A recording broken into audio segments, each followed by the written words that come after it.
Minute is brought to you by St. Francis Health. We listen, we heal.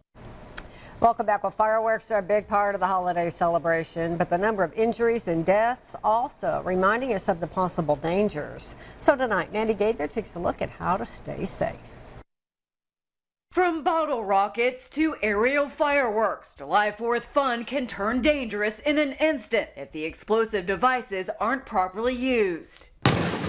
We know that there's still way too many injuries and deaths associated with fireworks. In its annual fireworks report, the U.S. Consumer Product Safety Commission found there were 8 fireworks-related deaths last year, most from misuse and some from a device misfire or misfunction. In that same time period, fireworks injured an estimated 9,700 people, with 800 of them going to the emergency room, many with burns.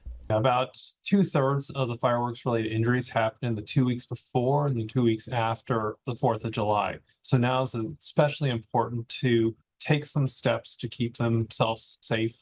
The CPSC says the best way to prevent fireworks-related injuries is to go to professional displays, but if you choose to set them off yourself, don't be under the influence of alcohol or drugs. Have water handy in case of fire or other problems.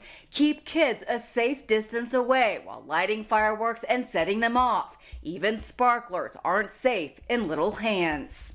Sparklers burn about 2,000 degrees, so that's as hot as blowtorch.